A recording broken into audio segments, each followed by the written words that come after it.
class. And I said, well, if he's going to be at class with me, then he has to speak with me. That's the etiquette. So, sometimes my voice comes and goes. So that's even better. And besides that, you've heard my jokes already. So this gives a little more variety. And I see various friends of ours here. My dear friend Henry, I'm looking at, and I see Kevin and Adi Parush and so many others. So welcome to morning Bhagavatam class. We'll begin. Braja and I like classes to be interactive. So I asked two things. One, unless you happen to be extraordinarily ugly, please turn on your camera. We like to see who I'm speaking to. Well, in that case. Yeah. And I realize that some of you are, indisposed in various ways, and turning on your camera is not an option. And I understand that. But otherwise, we like to see who we're talking to.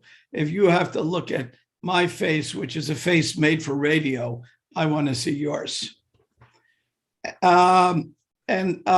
Second, I want to introduce Braja Bihari, who, many of you know him. He has a lot of fame in this world. His most famous thing is he's the husband of the Washington, D.C. Temple president.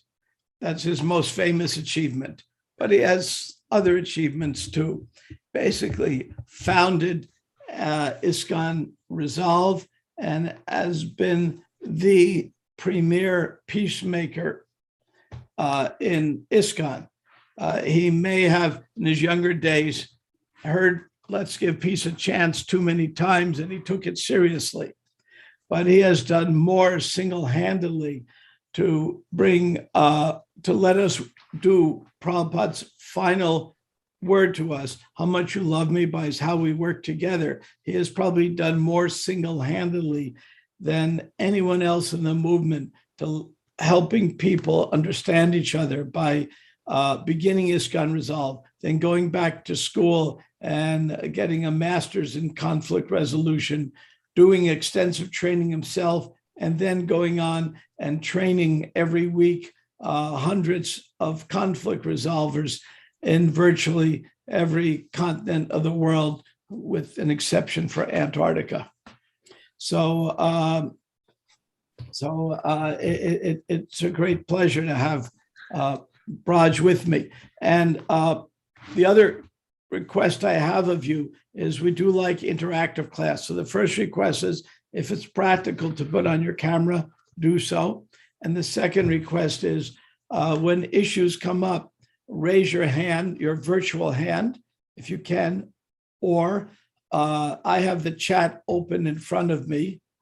Put a question in chat. We like to speak on, in the chat comments, we like to speak on topics, on things that interest you and to know what's on your mind. As Prabhupada taught me, it's very critical that we have some doubts and ask questions. Prabhupada was emphatic with that with me. And if we study the Bhagavatam, we will find the Bhagavatam is questions and answers nested in question and answers, which are again nested in question and answers.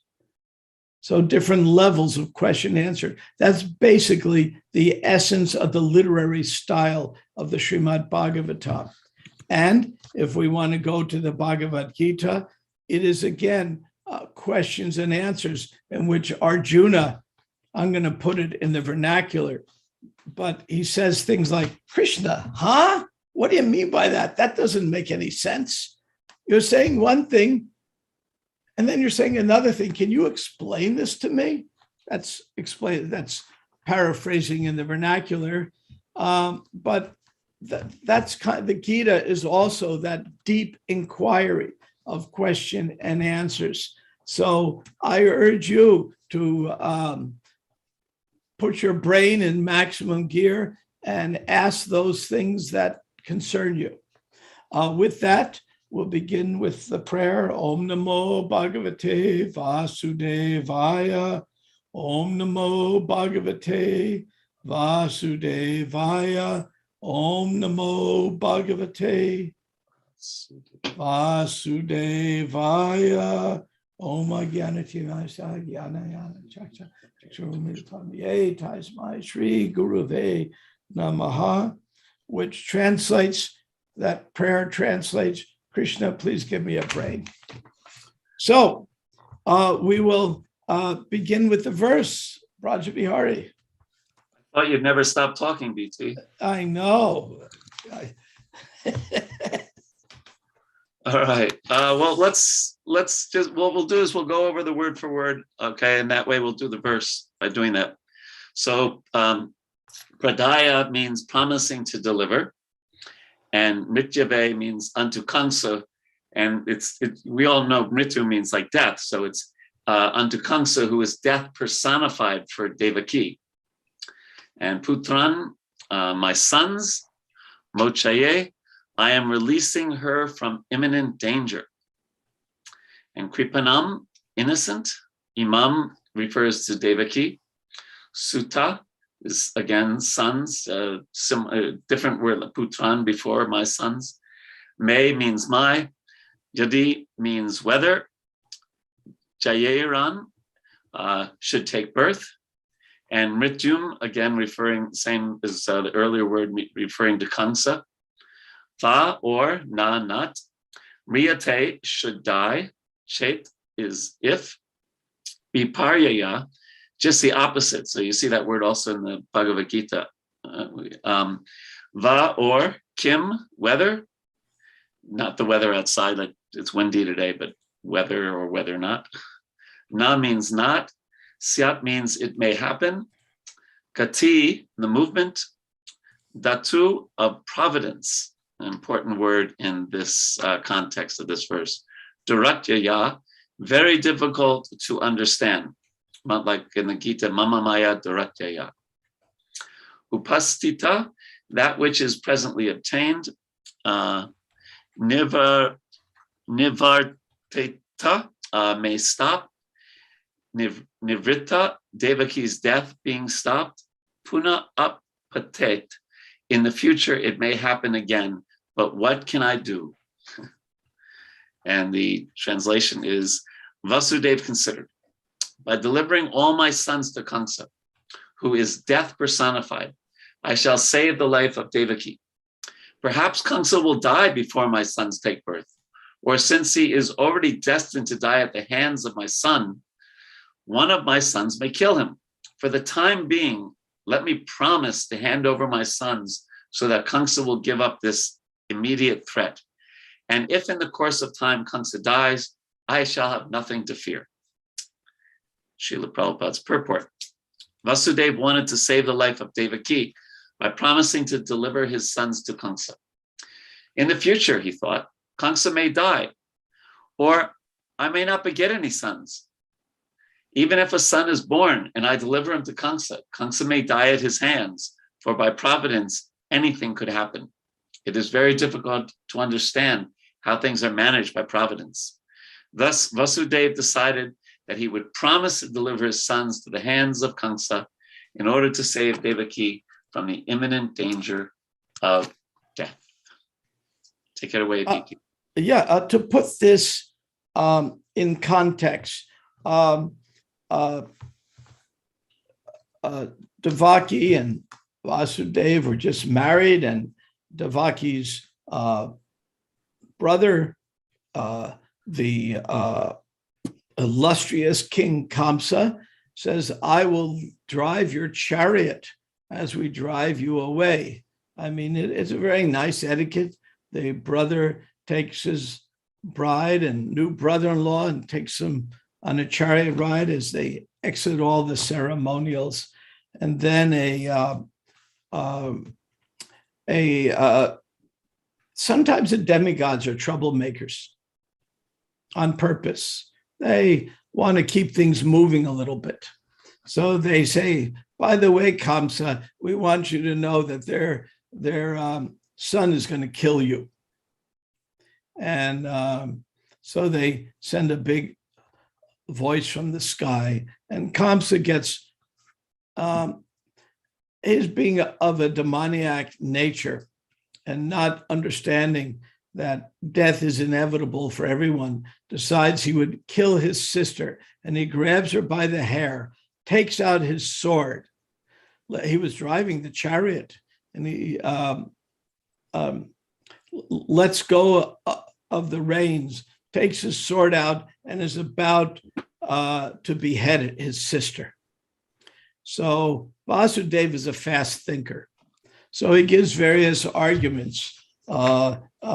Previously, that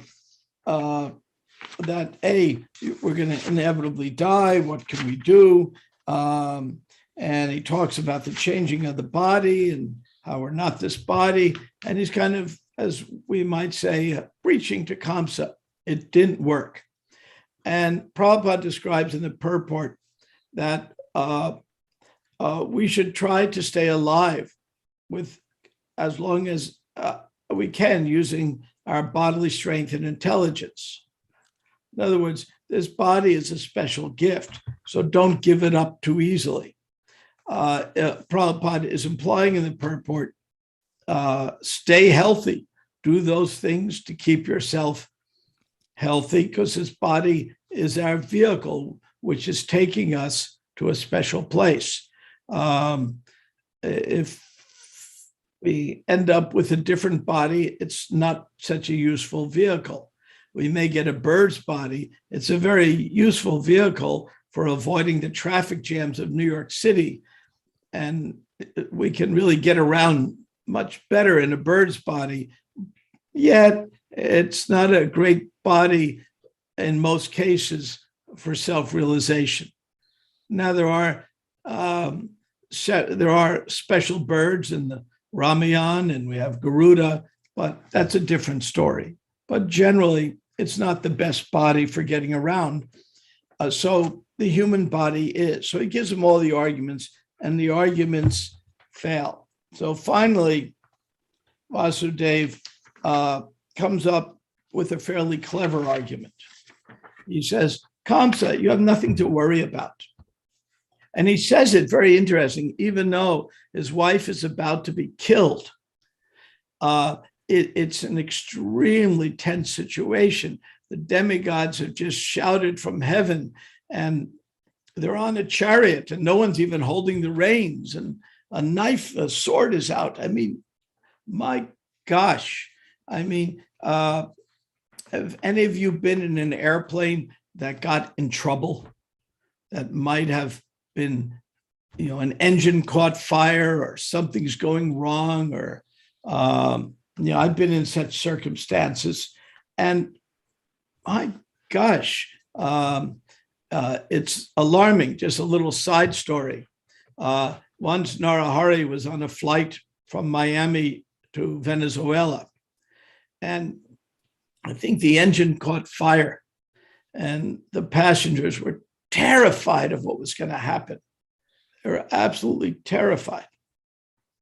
And, the pilot had to fly over the ocean, dump fuel, because it took off with a full fuel. And you don't want to land a plane on fire with its tanks full. It's too heavy. It can break up. It can turn into a major fire. And when a plane has an engine on fire and it's moving 200 miles an hour or 400 miles an hour, the fire won't spread. So even though it might be horrifying, the best thing the pilot can do. So they're flying for an hour and a half over the Everglades and the ocean, dumping fuel. The flight attendants going around telling everyone, you hold your head like this when we land, and get ready, and things might happen, and here's where the exits are, and don't be an idiot and try to take your rollerboard with you when you go out the emergency exit. And all of these things are going on. Oxygen mask coming down, and they're telling you to put your own oxygen mask on first, and then put it on the favorite child sitting next to you. And then after that, the next favorite child, and you know what order you put it on. The flight attendant gives you all these instructions. So it's a quite terrifying situation, enough to get your blood pressure and adrenaline up. So then the plane lands safely. The fire engines put out the fire. Everyone gets off the plane. And then the reporters are there because they've been circling for an hour and a half. So the reporters are all at the airport, and they start interviewing the passengers. And they say to the passengers, what happened? What was it like? Oh, what was it like being on the plane? Oh, we were horrified. We were terrified. But there was one odd thing, some of the passengers said. This one guy was sitting in the aisle over there, and he was calm. He was just meditating the whole time, and he was completely calm. It was as if he knew that there was a higher power with him. We couldn't understand how everyone was just screaming and crying and trying to write little love messages to their spouse or whatever. And he's sitting there absolutely calm. And then the newspaper interviewed Narahari and said, what happened? He said, well, everything is in God's hands. What can I say? So in spite of this most terrifying circumstances, he was able to be calm. And Prabhupada always recommended we keep a cool head. In fact, as you all know the story, when one reporter, a lady reporter, asked Prabhupada, why is it you shave your head? He answered, well, why is it you shave your legs? Better warm legs and cool head. So, so here we have Vasudev actually keeping a cool head. That's all I'm trying to say. And he understood the value of keeping cool head. He needed to do it, and he's thinking real quick. So he finally says, okay. Vasudev considered, if I give all my sons to Kamsa, that will solve the problem. Then he has no reason to kill Devaki. He'll get the children, and he knows that I'm a Brahmin and I will keep my word. And so and this verse is not what Vasudev is saying, it's what he's thinking. And then he makes the proposition, and Kamsa accepts it. So Vasudev's cool-headed way was able to stop a disaster. And he said, I'll give you the children. Now, some people ask the question, why would he give the children and then Kamsa will kill the children? Well, there's a whole inner story on that. These children were special souls that would be liberated upon their death. There's another inner story on that, which we could share. So that's the circumstances of this verse, how to depend on Krishna, how to be cool-headed in the midst of great struggles.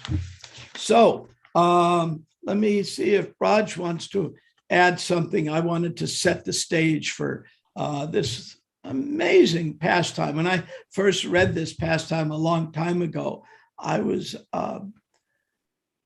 just amazed because the thought of me being cool-headed under these circumstances, I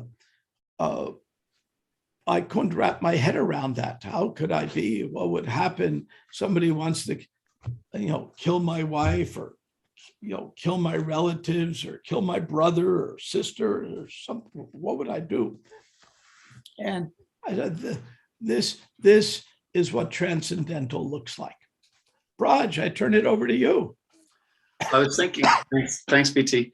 I was thinking there's a real lesson for us here, because Vasudev didn't know what as we see in the verse, he didn't know what the future was going to be. He said, well, this could happen, or that could happen, or this could happen. And that's often our situation. Matter of fact, it's always our situation. We don't know the future. We're not Trikalagya like Krishna is, knowing past, present, and future. And so how we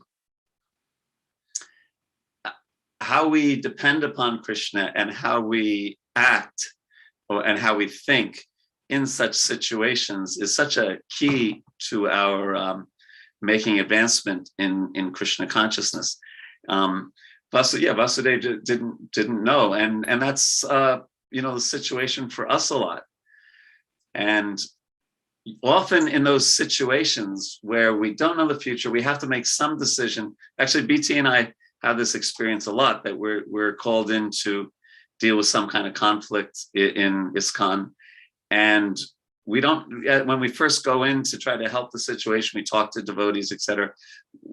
It's not, clear right away how would be the best way to try to help in this situation, but just by prayer, by talking to devotees, by trying to get a clear idea of the situation, gradually the picture becomes clear, and we get some indication of how to help the devotees who are in conflict.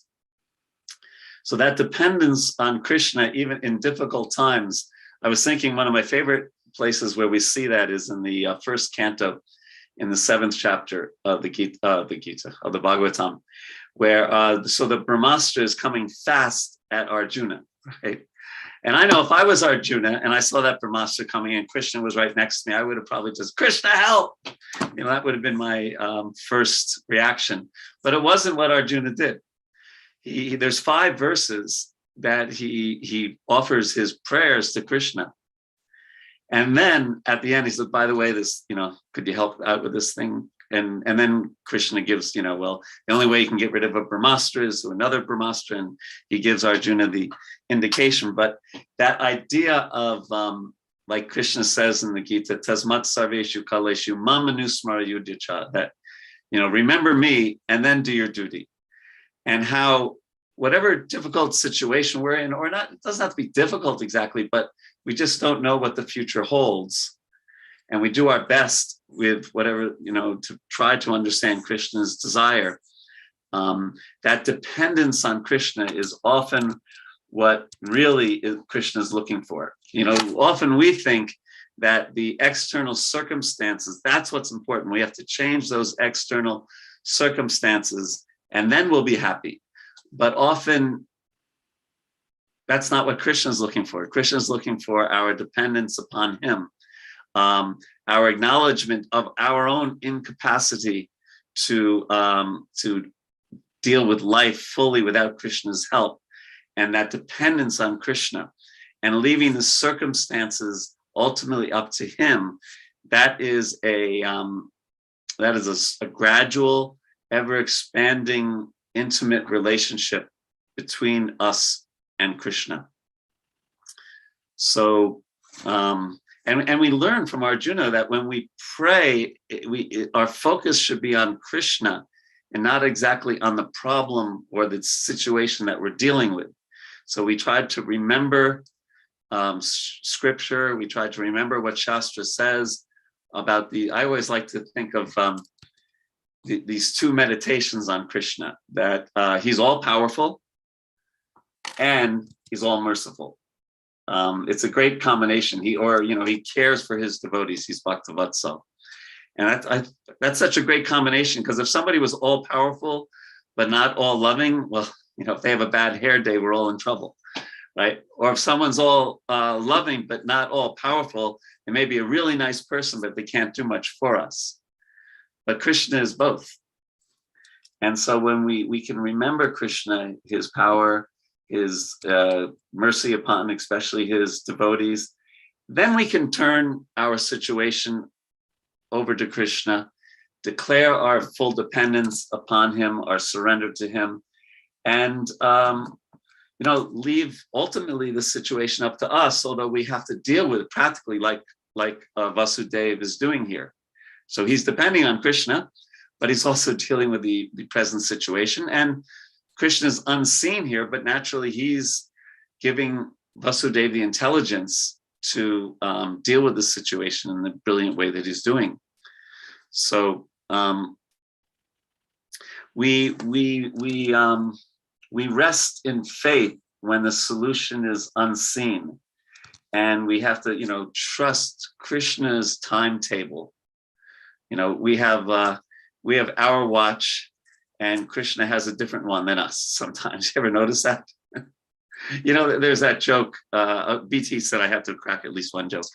But there's that joke, right, that the devotee goes up to the deity, you know, goes up to, well, here in DC, to Radha Madan Mohan, which was the first Krishna deity in ISKCON, by the way, here in Washington. You'll have to come down and take darshan. And he says, "My Lord, what is $30 million to you?" And Krishna replied, "It's just a little change. It's nothing. It's just a little change." And he says, "What is eternity to you?" And Krishna replies, "It's just a moment."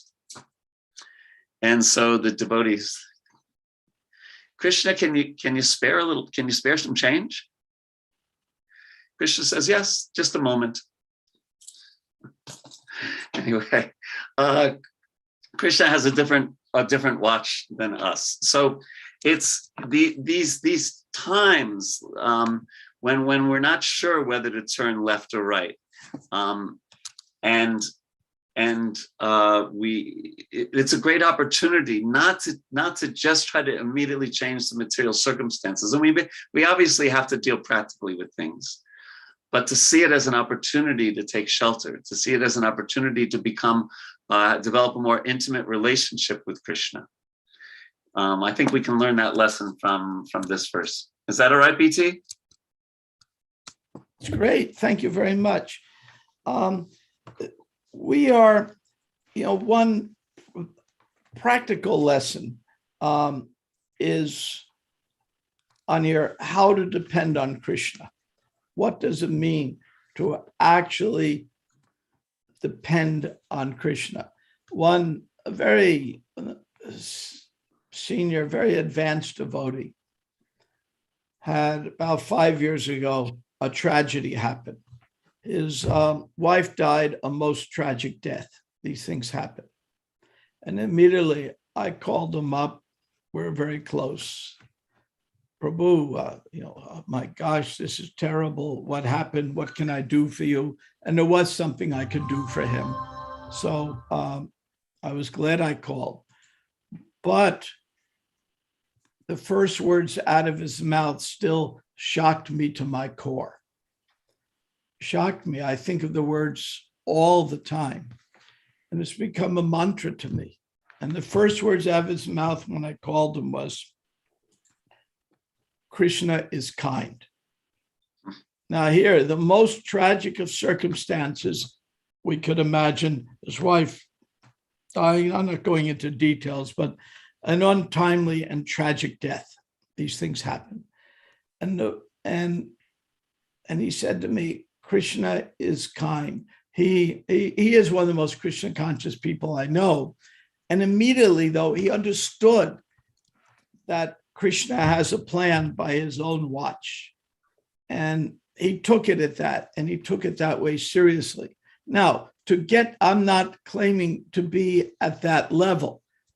I can say without a doubt, that is what I aspire to by sadhana, reading Bhagavatam, doing those things we must do. Prabhupada gives an example of the process that I really like. This is in the example he gives in the Chaitanya Charitamrita. Now, most of you know how to type. But when you first started typing, I remember, I am highly uncoordinated, to the perfection of uncoordination. So when I took my first typing course, I got a D in it in high school. I don't get Ds. It was, humiliating to me because it took me, these fingers didn't work and nothing went in the right place. Now I type with my eyes closed. I just don't even think about it. I don't need to look at a keyboard. It just goes and mostly correct. So Prabhupada uses that exact example. In the beginning, when our faith is not that strong and it's Vaidhi Bhakti, we're like learning how to type. And then when we reach spontaneous devotional service, we just type automatically. So, Good one, BT. excuse me? That's a good one. Oh, okay. So, We have a hand up, by the way. Let's go for the hand. Oh, hands, feet, whatever you got, go for it. Hare Krishna, beautiful presentation. A quick question. We had a discussion yesterday at this class, and this topic of self-preservation came up. We were discussing how Vasudeva was doing his best, depending on Krishna, trying to save his wife. And then this story of Maharaj Parikshit was brought up, where he accepted the curse. He didn't counteract the curse. And we also were talking about people who are on life support, their body practically not functioning, not interacting with the world. Should they be? Should they still work for self-preservation, or just give it up and get another body? What's your comments on that, Prabhu? Well, the example of Maharaj Parikshit and the real answer is, what is Krishna's plan? What is Krishna's desire? So, so for Maharaj Parikshit, the plan was to have the Bhagavatam recited, for him to go back to Godhead, et cetera, et cetera. And for Vasudeva, it was a different plan that Krishna had. Now, a person on life support, that's sometimes a very practical considerations, but the principle is trying to understand what is Krishna's plan. Like that devotee said yesterday in class, that it seemed that Krishna had a plan, even such a terrible thing as happened to Tamal Krishna Maharaj, and Tamal Krishna Maharaj even had a premonition about that, right? He mentioned that. So is that all right, Brahmatirtha Prabhu? No, that's very good. This has brought up an area called ethics. And when you typically go to an ethics class, they ask, these are the kind of questions that are asked. A streetcar is going down the street and somebody jumps in front of it. Now, if the streetcar driver would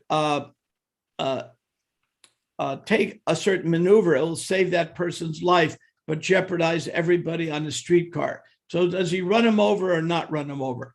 That's ethics 101. And in fact, this afternoon, we have the Bhakti Center board meeting, and I have to present ISKCON's new adopted code of ethics and Gita values. So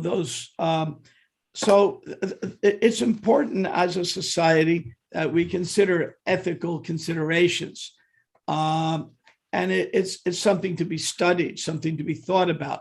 Yet, these questions are details, not principles. I mean, Prabhupada made it clear he did not want to be put on life support if they go to a hospital and have all things coming out of him. At the same time, do we unplug, or do we unplug someone or not? It's a particular ethical situation. I would answer myself that there's no hard and fast rule on it. The first thing I'd want to know is who is named in that person's life insurance before we pull the plug. There are things like that we have to work out. But the rest of it is, generally, we're not too attached to the body. When it's time to go, like Braja Bihari said, we accept that. At the same time, earlier in this very chapter, Prabhupada said, with our intelligence and strength, we stay alive as long as it's suitable. So the question is, how long is it suitable? Right. And you can see Brahmatirtha's from New Jersey. I'm from New York. New York have a better sense of humor. New Yorkers have a better sense of humor than people from New Jersey. I wanted to pick up on one thing you said earlier, Brahmatirtha, about what was it that you were saying? Yes, the devotee who said, it's Krishna's kind. And of course, that's an extreme situation, but Prabhupada, I only think there's one verse in all of the scriptures that Prabhupada said is the guiding verse for all devotees. And he mentions that in chapter 10 of the Nectar of Devotion.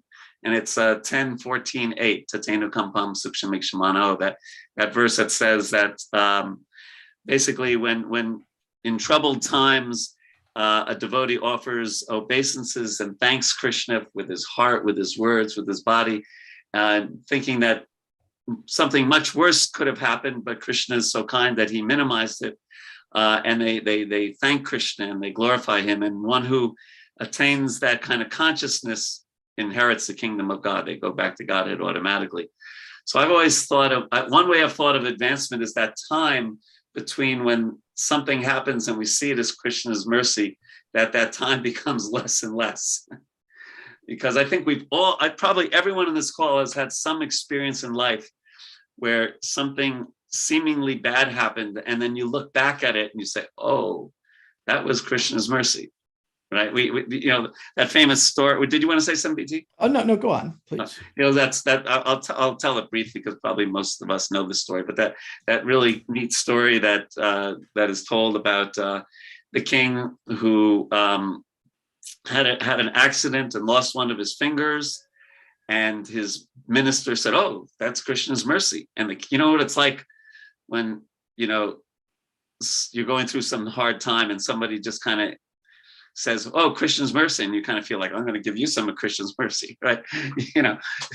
Right. So the king didn't like that, so he put the minister in this terrible jail, and he went on touring the country. And the story goes that he was captured by some cannibals, and they were going to offer him to the goddess, and just a human sacrifice, and just when they were about to kill him, they noticed that one of the fingers missing, and said, oh, we can't offer him to the goddess, and they release him. And so it goes back to his kingdom. He releases the minister, and he says, you're right, that was Krishna's mercy. My God, you're right. But you were just in this smelly jail with this terrible food. How is that Krishna's mercy? And the minister says, well, I usually tour with you, and I have all 10 fingers. So, yeah. So, that whole point of, I think one way to gauge advancement in Krishna consciousness is shortening that time between, some trouble, some challenge in our life, and seeing it as Krishna's mercy. So I just want to make that point. And Andrea has her hand up. Oh, Andrea, go. Andrea always asks good questions, so I am anxious for this. No pressure, right? Exactly. So my question, and Braja Bihari Prabhu kind of touched upon it, that when we're going through something really hard, it can be really difficult when someone throws like Shastra at us or just says like, oh, it's Krishna's mercy. So with that in mind, how do we balance that? Because I feel like one of the things that has come up for me personally, and then I've heard from other either aspiring devotees or people new to the movement, is that they get very put off by people throwing Shastra at them when they're hurting. So how do we balance that? Thank you.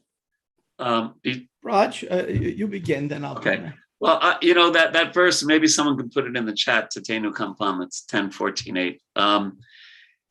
It's such a powerful verse, isn't it, Andrea? And at the same time, it has to be administered properly. So the way I like to see it is, we don't push someone towards that verse, or we don't pull them, but we walk alongside them. And it's usually a gradual realization that, oh, Krishna had a hand in this, and there's what's the silver lining?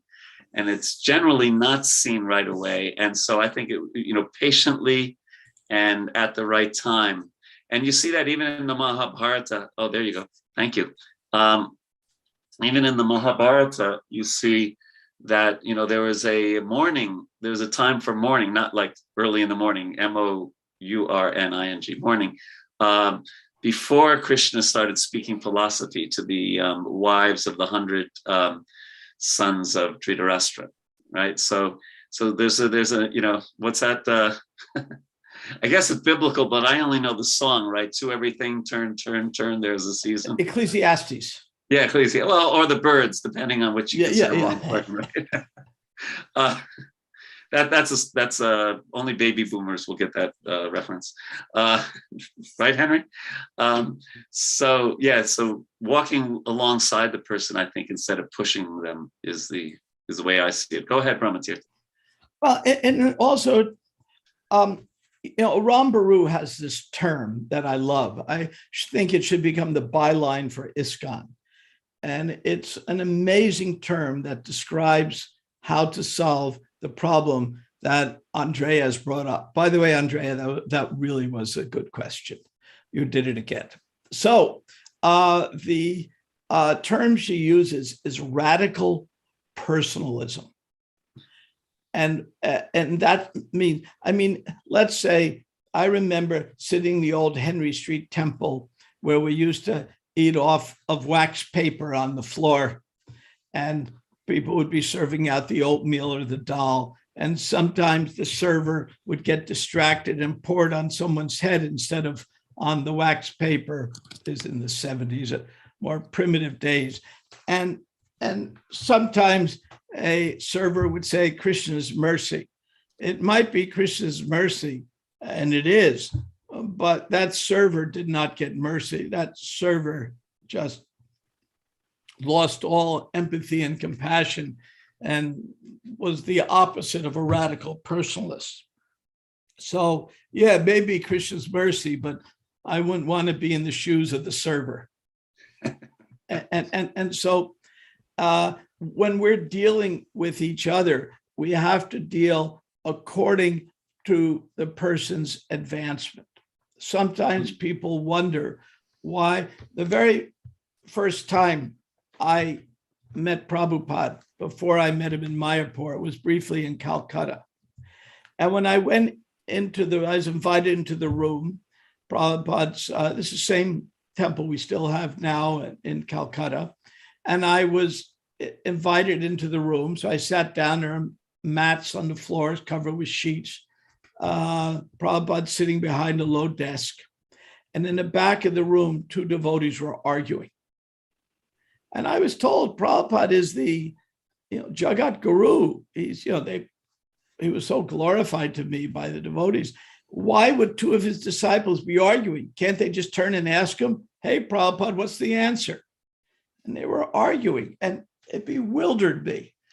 And I just couldn't figure it out. Later, it became clear, because one of them was a sannyas who was about to, as we used to say in those days, bloop.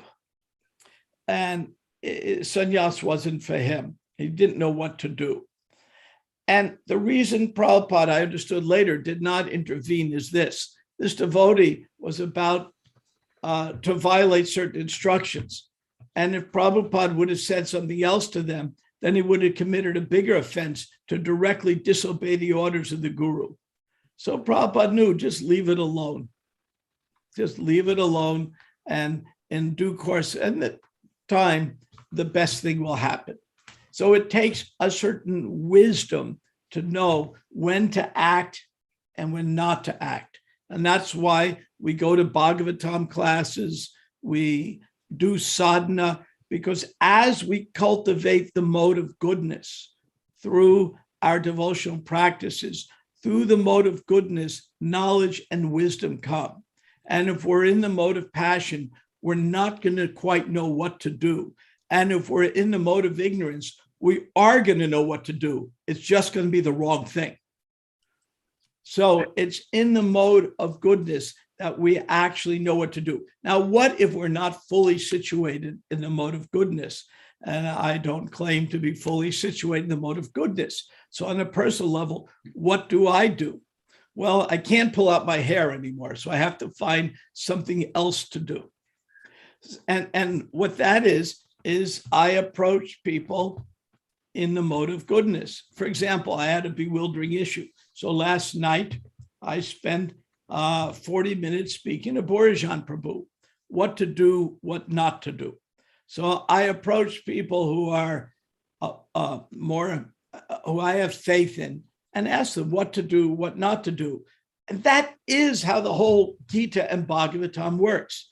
So if you're not purely situated, of which who of us can say we are, we have to do two things. One, aspire to be purely situated. And two, approach those people who we trust and get their guidance and help. And that's what it means to have a Krishna conscious society. So we have each other's association. But in order to do it and to address Andreas, we really need to be kind to each other. Now, sometimes there is a kindness called tough love. Like when the first Fate Museum was being done, and the Prabhupada's disciples, names slip my mind now, but they were building the diorama displays. Raj, Adi Dev. Yeah, Adi Dev I was thinking of, who's right here and nearby me. When they were building it, what would Prabhupada do? They'd build it, and Prabhupada would say, now smash it and do it again, until they got it right. Smash it and do it again.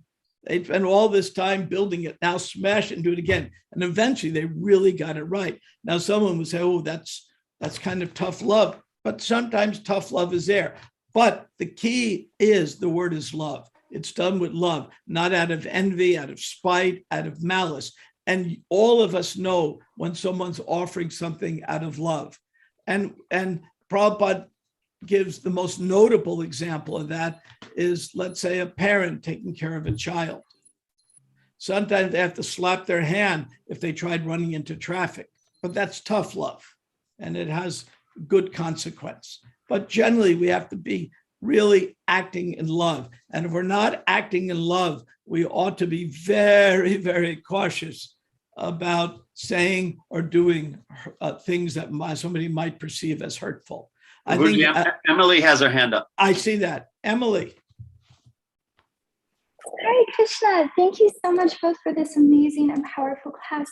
On Andrea's question, I've got kind of a follow-up. I hope it's helpful. It's just something coming up for me. Maybe it's relevant for others.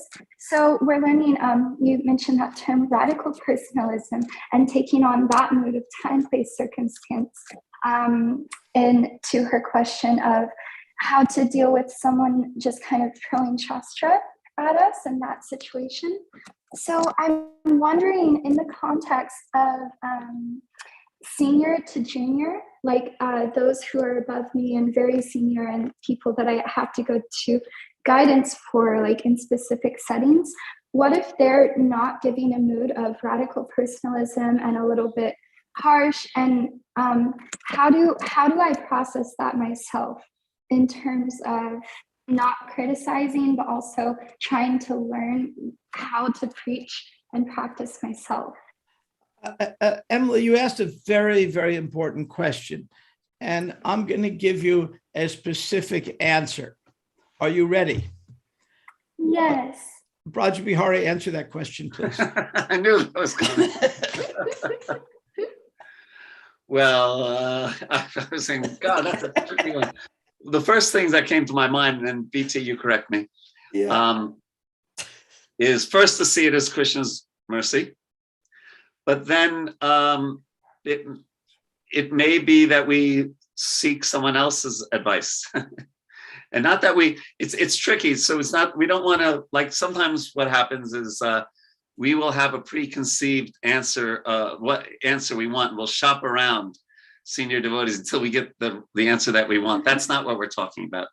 But if we do find that our inspiration to perform bhakti is not really increasing by a certain person's instruction to us, then we might seek it somewhere else.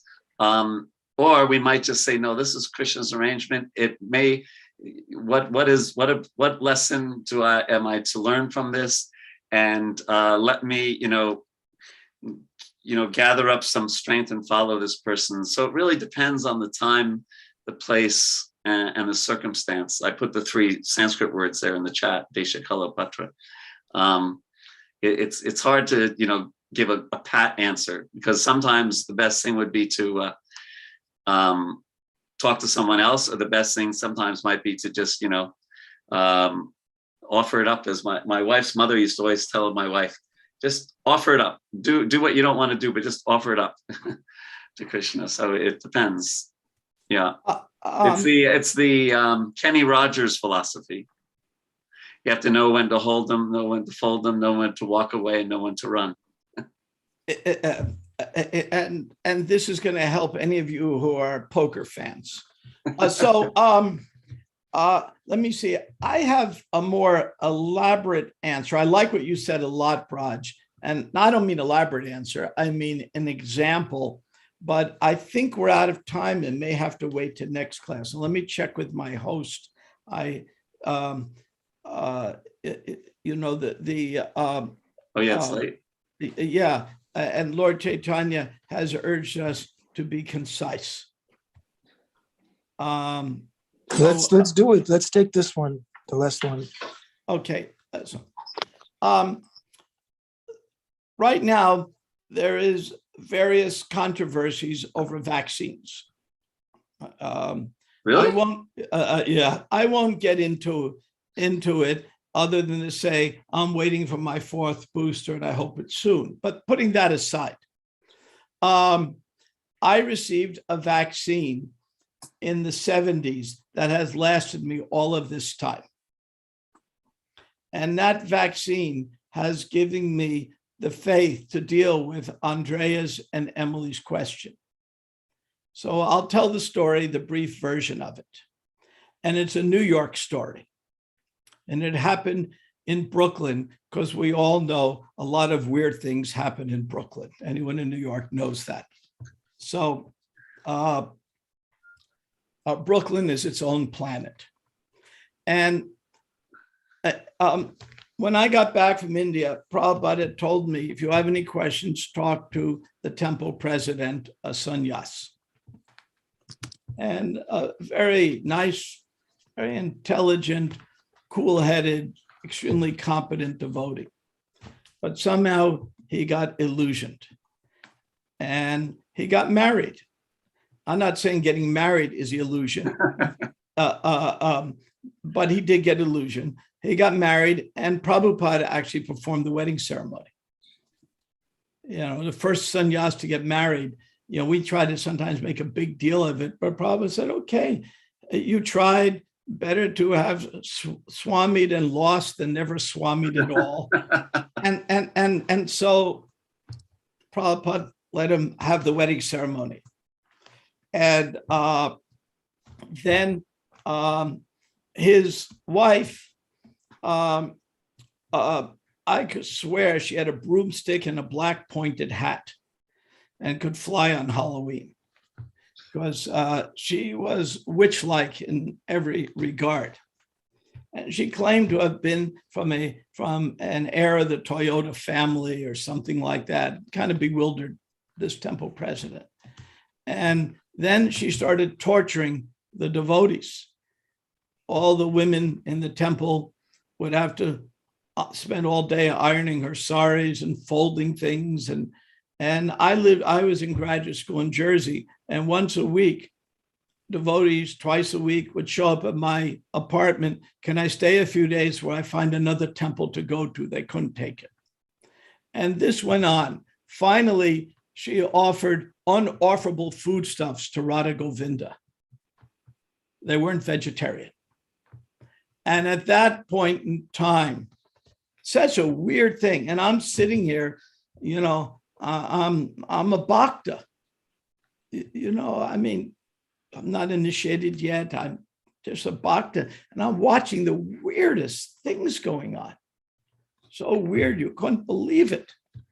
And then one day, 3 devotees, Gopal Krishna, Grahasta then, and the late Gopijana Vallabha and Atreya Rishi stood in the door and blocked the temple and said to a husband and wife, temple president, GBC, BBT, ISKCON Press, it was called then, the manager, you cannot walk in. And then Prabhupada sent devotees, as he did, to investigate. 3 senior people, that's what he would normally do. Now, this went on, this whole crazy scene, for a year. And now to the inoculation I received. After that, no weird thing that happened in the movement ever disturbed my faith again. Nothing. Why did it happen to me? And devotees would come into my apartment, and when I'd go there, I was a nobody, but people would want to tell me their whole story, and I'd listen. And maybe that predated my mediation days. I don't know. But this was going on. And I was wondering, Krishna, what's going on? Because I watched what happened. And then Prabhupada praised those devotees who blocked the door. He chastised those leaders who let nonsense go on and didn't do anything about it. He praised those devotees who knew something wrong was going on, but stuck to their service and did it anyway, knew Krishna would rectify. And he understood those devotees who left. I mean, he didn't, but that wasn't the highest thing to do. So there were 4 different categories of how to deal with this. And Prabhupada dealt with each one according to their own particular circumstances. So when something weird happens, what do we do? Well, if we're a leader, sometimes we have to stand up. If we're a follower, sometimes we have to depend on Krishna. It's not that one size fits all. Each of us has our own particular role. And if we don't know what to do, we have a lot of books that give examples of people who didn't know what to do. What did they do? Well, we read about it every day, so we know what to do. So that's one of the lessons I have. And then people sometimes ask me, well, how can you do ISKCON Resolve service? You're like the portable toilet of ISKCON, and you hear all this and this, that. Because I received this inoculation, so it doesn't disturb my faith. Sometimes it will cause a sleepless night. Oh God, what do I do? What do I do? Is there anything I can do to help? But it doesn't destroy my faith. So when difficult things happen, it is the opportunity for us to go deeper. And how to go deeper, we all know what to do. We get sadhu sangha, we read, when we chant. When I get an anxiety, when I chant my japa, I really say out loud the first Hare, Hare Krishna, Krishna Krishna. And it just kind of wakens up my mind, and I start connecting with Krishna. That's my own technique that I had learned from a japa seminar. You can have yours. We're all individuals. So with that, I think we will stop here. We're way over time. Braja Bihari, I can't say how good it is to have you as my partner for class. This is really special for me. Wonderful Thank you opportunity. for giving me some service, Prabhu. Yeah, and I thank you all, and I hope you all have a wonderful day in Krishna's service. I will see you this afternoon, Brajarani. I will see you next month, my dear friend Henry.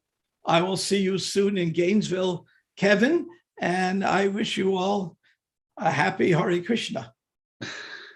Thank you, Brahmatirtha Prabhu, and thank you for your surprise appearance, Braja Bihari Prabhu.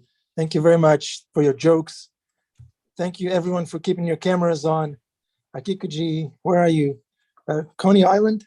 Sunset, sunrise? Okay, Hare Krishna. Thank you, everyone, for contributing in this class, for this Q&A, Srimad Bhagavatam, Rajarani.